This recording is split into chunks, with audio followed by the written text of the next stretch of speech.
राष्ट्रीय स्वयं सेवक संघ या आरएसएस की बुनियाद 27 सितंबर 1925 को रखी गई। इसकी बुनियाद केशव बलिराम हेडगेवार ने रखी। ये पेशे के लिहाज से एक सर्जन था और उसने हिंदुत्व आइडियोलॉजी की बुनियाद पर आरएसएस की बुनियाद रखी, जिसका मकसद हिंदुस्तान को हिंदू रियासत बनाना था।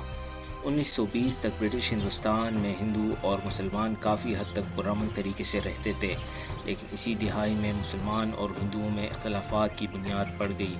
इन इख्तलाफात की वजूहात कई थी। 1920 से हिंदुस्तान में खिलाफत मूवमेंट शुरू हुई, जो कि कई सालों तक जारी रही, जिसके दौरान हिंदुस्तान के मुसलमानों ने इंतहाई मुनज़्ज़म तरीके से सल्तनत उस्मानिया की बहाली के लिए एक तहरीक चलाई।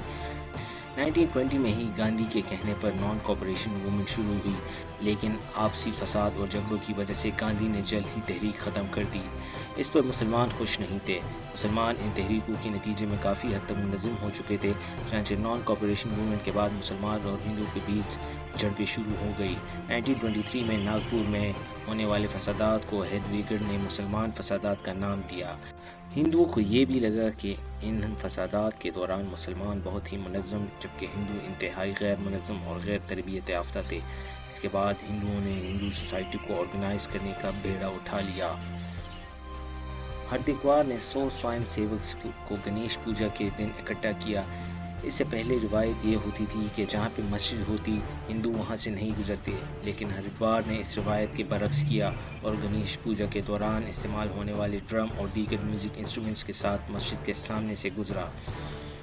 मुसलमानों ने भी इसका जवाब दिया और 4 सितंबर को लक्ष्मी पूजा के दौरान जब आरएसएस के लोग दोबारा यह करने के लिए निकले तो मुसलमानों से इनका सामना हुआ और शदीद झगड़ा और फसादात शुरू हो गए, लेकिन आखिर में फ़ौज को बुलाकर मामलात को सुलझा लिया गया। इसके बाद मुसलमानों को नागपुर अपनी सेफ्टी के लिए छोड़ना पड़ा।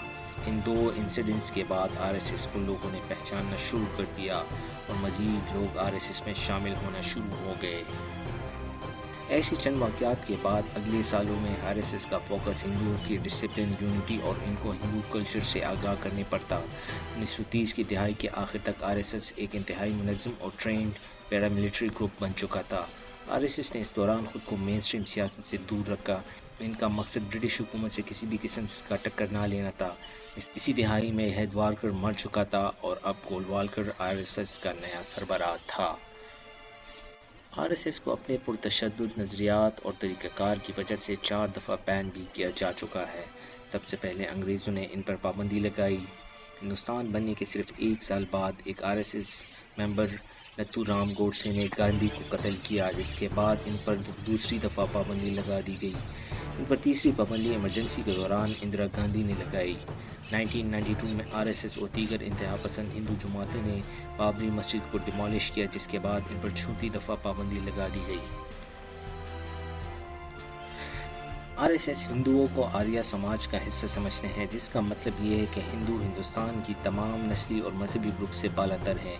इनके ख्याल में मुसलमान, क्रिश्चियंस वगैरह सब बाहर से आए हुए लोग हैं, जिनका मकसद हिंदुस्तान पर कब्ज़ा और हिंदू मज़हब को हिंदुस्तान से ख़त्म करना है।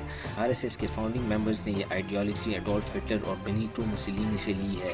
आरएसएस की किताबों में नाज़ी जर्मनी के निज़ाम को खुलकर सराहा गया है और इनका एक मकसद ज्यूज़ की तर्ज पर हिंदुस्तान से दीगर कौमियतों का ख़ात्मा भी है।